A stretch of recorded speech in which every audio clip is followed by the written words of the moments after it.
Boa noite, gente. Em vista de algumas lives que eu tenho visto aí, de pastores fazendo cultos online, eu me senti impelido a trazer essa palavra. Só que eu gostaria que você, agora que você está vendo o vídeo, talvez não seja possível você dar uma pausa e pegar a tua Bíblia, mas depois volte a ouvir esse vídeo, a ver esse vídeo com a tua Bíblia aberta.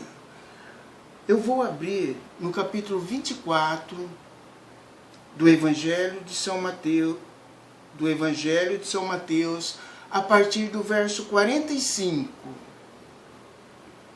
A hora que for possível, por favor, abram, examinem, porque a palavra de Deus foi escrita para mim e para você, que deseja, que anseia pelas promessas do Senhor Jesus Cristo, que deseja o reino que Ele prometeu para nós. Por favor, abra e julgue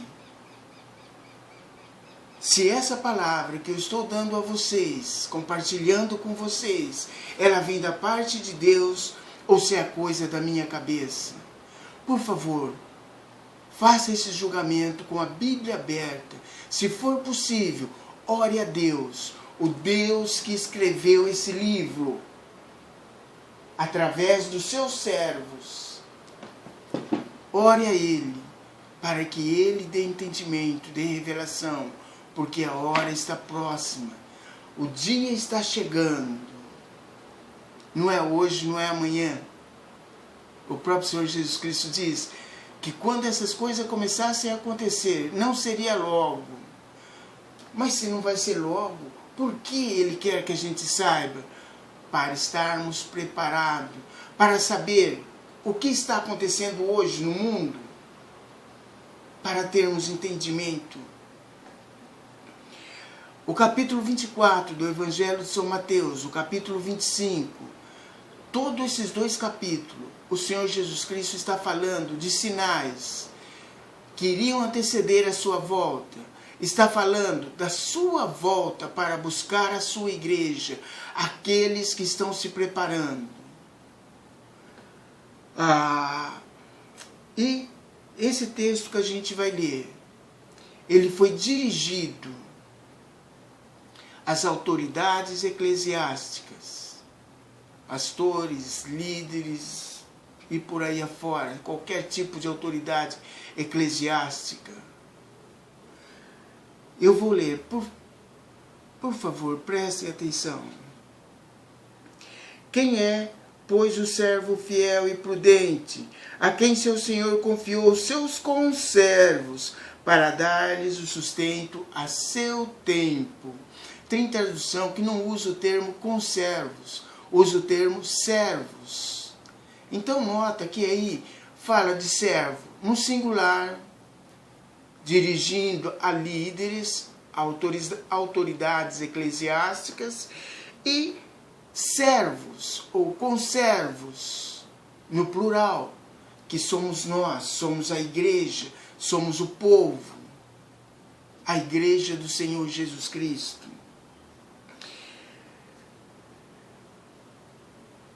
Quem é, pois, o servo fiel e prudente, a quem o seu Senhor confiou os seus conservos para dar-lhes o sustento a seu tempo? Novamente eu chamo a atenção de vocês para outro detalhe: dar o sustento a seu tempo. Isso denota o quê? Que a cada tempo é um tipo de sustento. Quando fala de sustento, a gente poderia até usar aqui uma alusão da criança. Quando nasce, é um tipo de sustento, é o leite materno. Depois vem a papinha. Com o passar do tempo, vem o alimento mais sólido. É o alimento a seu tempo, mas no reino espiritual. O alimento a seu tempo O que é alimento no reino espiritual? Evangelho de São Mateus, capítulo 4, verso 4. Nem só de pão viverá o homem, mas de toda a palavra que sai da boca de Deus. E a palavra é essa que eu estou lendo para vocês. A palavra é essa que os nossos líderes trazem para nós, que deveriam estar trazendo, tendo entendimento da palavra do Senhor e estar trazendo. Qual é o alimento para ser trazido para a igreja nesse tempo? Qual é o alimento? Eu vou ler o verso, eu vou pular o verso 46 e o verso 47, porque o verso 46 e o verso 47 você pode ler aí, eu não vou ler para que o vídeo não fique muito longo. Está falando de promessa para aquele servo que quando o seu Senhor voltar, vai encontrar dando alimento a seu tempo aos seus conservos. São promessas. Agora vamos ler o verso 48, porque pulamos o 46 e o 47. No verso 48 diz assim: mas se aquele servo, no singular, sendo mau, disser consigo mesmo, meu Senhor demora-se, e a passar a espancar os seus companheiros. Quem são esses companheiros? Os servos, no plural, os conservos. E a comer e a beber com os ébrios. Meus irmãos, meu querido ouvinte que está aí vendo esse vídeo, dificilmente, muito raramente, você vai ver um líder eclesiástico, seja ele de qualquer denominação que for, espancando um membro da sua igreja. O termo aqui na minha tradução é espancar. Tem uma outra tradução aqui que usa o termo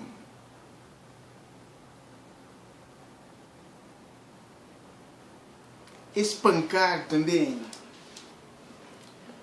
O que é espancar uma pessoa? É desferir a essa pessoa uma sequência de golpe. Toda vez que é deferido uma sequência de golpe a uma pessoa, você está espancando ela. Isso é espancar. Uma sequência de golpe. Mas dificilmente você vai ver um líder eclesiástico espancando um membro da sua denominação, da sua igreja. Então, qual é a conotação de espancar aqui? O espancar aqui traz a conotação de escândalo. Porque toda vez que um líder, um pastor, dá escândalo dentro da sua igreja, ele começa a golpear, a espancar. A cada escândalo é um golpe. Ele está espancando aquele conservo dele, aquele servo do Senhor Jesus Cristo, que está debaixo da sua autoridade. Ele está espancando, golpeando a sua mente, a sua fé, com escândalos. É essa a conotação de espancar aqui. Golpear a mente, golpear a fé daquela pessoa com escândalos.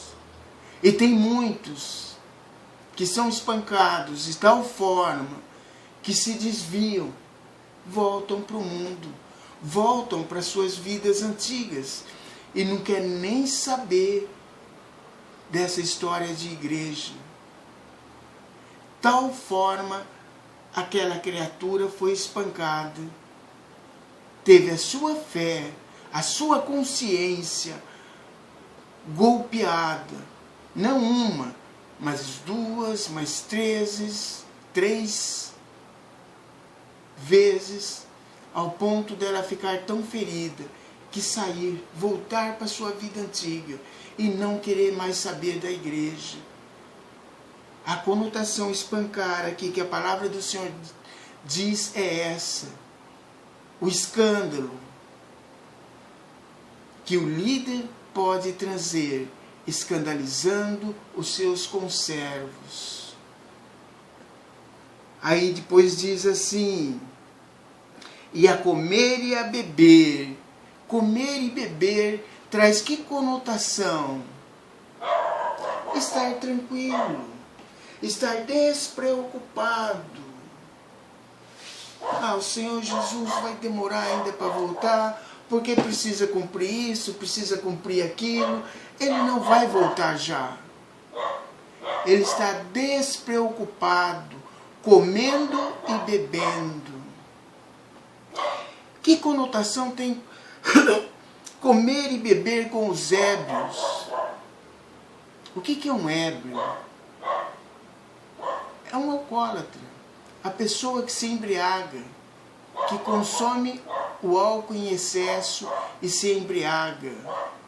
Mas também dificilmente você vai ver um alcoólatra na companhia de um líder eclesiástico, de um líder religioso. Dificilmente você vai ver. Então, ébrio aqui tem que conotação?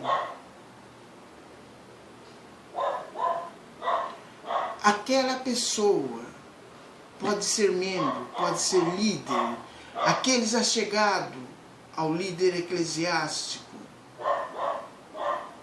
que está embriagada com o mundo, está fascinada, embriagada com o mundo.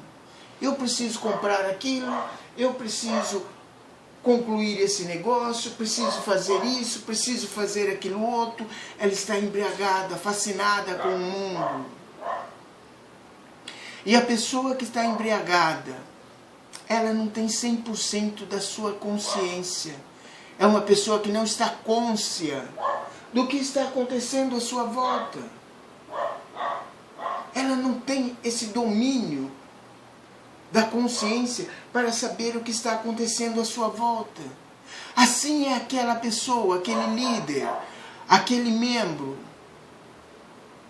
que se embriaga com o mundo. Ele não tem consciência do que está acontecendo à sua volta. O que eu vejo hoje? Líderes religiosos que não têm consciência do que está acontecendo. O que é essa pandemia? O que é isso? Eu vejo líderes, pessoas fazendo lives aí, que agora é a modinha. Isso vai passar, tenha fé, irmão. Vamos orar para que isso logo passe. Irmão, fica em casa. O ano passado estava pregando. Tenha fé que Deus pode curar o teu câncer. Tenha fé que Deus pode te dar a vitória. Tenha fé que Deus pode responder a tua oração e dar aquele carro que você tanto precisa. Tenha fé que Deus vai abrir a porta do negócio para você. Mas esse mesmo Deus agora não tem poder para curar uma porcaria de um vírus. Que Deus é esse? Que Deus é esse que essa igreja está servindo? Eu falo que a igreja se apostatou, se afastou. A minha esposa às vezes briga comigo. Não afastou? Como não afastou? Uma igreja que, como eu acabei de falar aqui e relatar, agora não acredita que Deus pode curar uma porcaria de um vírus, que eu tenho certeza que remédio da natureza cura. Mas Deus não pode. Vamos ficar em casa, irmãos. A igreja se prostrou diante do mal. E essa igreja, ela vai começar a ser provada, como diz o profeta Isaías. Ela vai ser provada, em 7 fornalhas, como se apura o ouro em 7 fornalhas. O fogo traz que conotação? Dificuldades. A igreja vai começar a passar por dificuldades. Eu faço minhas previsões segundo a palavra de Deus, segundo eu noto na geopolítica mundial, segundo eu noto na história. Posso até estar errado em algumas coisas, mas quando eu falo da palavra de Deus, eu tenho certeza que eu não estou errado, porque eu estou falando pela boca do Deus vivo.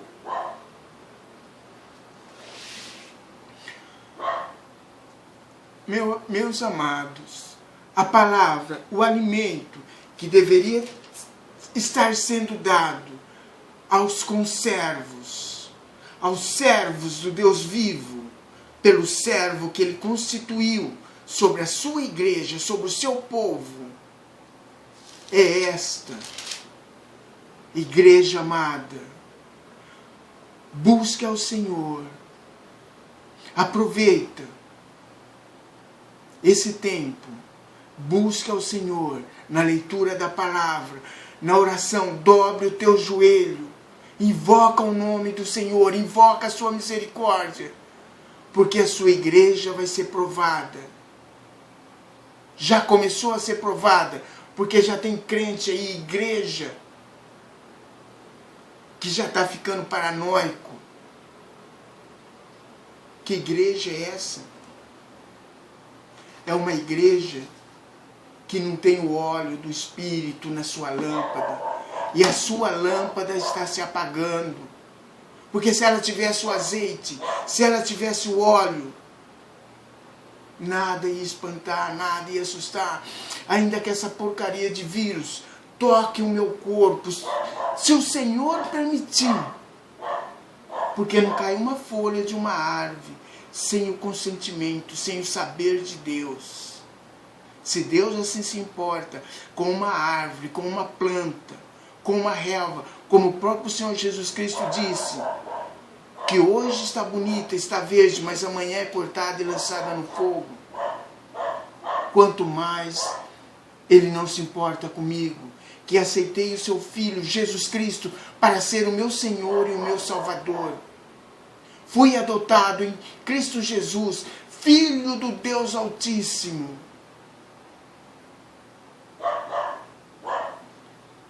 Quanto mais Deus não se importa comigo, ainda que Ele permita que esse mal toque o meu corpo, Ele não pode tocar o meu espírito. E a morte é simplesmente o nascimento físico, é o meio por qual eu entrei nessa vida. A morte é simplesmente o meio pelo qual eu vou sair dessa vida e ir para junto do Pai, para junto de Deus.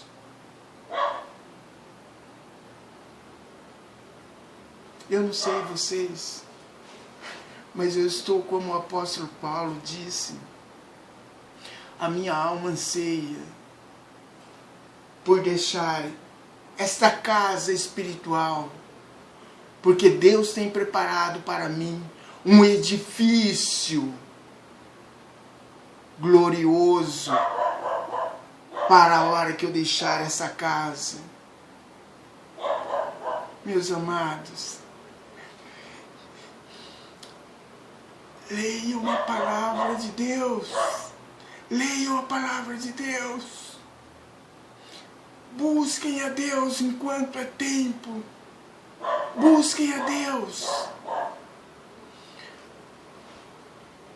A palavra para o dia de hoje, a seu tempo, é essa: igreja, se prepara.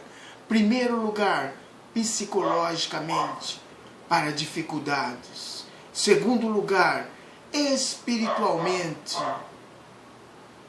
Ou inverter, primeiro espiritualmente, depois psicologicamente, para enfrentar qualquer dificuldade e estar de pé, como disse o Senhor Jesus Cristo, para que aquele dia e hora não vos pegue de surpresa. dia e hora que há de vir sobre toda a terra. E você, no final, possa estar de pé diante do Filho do Homem. Se preparar, igreja, se prepara espiritualmente, psicologicamente, e numa maneira de como sobreviver diante das dificuldades, para que no final de tudo isso nós possamos estar de pé diante do Filho do Homem. Que Deus possa abençoar a tua vida, em primeiro lugar a minha, como disse o apóstolo Paulo. Eu sou o que mais careço da glória de Cristo. Em primeiro lugar, que Deus possa abençoar a minha vida e depois abençoar a tua vida. Se você aceitar essa bênção, que ela seja sobre a tua vida, em nome do Senhor Jesus Cristo. Em nome do Senhor Jesus Cristo. E obrigado por mais uma vez estar vendo esse vídeo, por mais uma vez estar permitindo que eu possa adentrar na tua vida e compartilhar algo da parte de Deus. Esteja com a gente aí, por favor. Eu sempre peço, por favor, porque vocês são muito amados de Deus. Obrigado.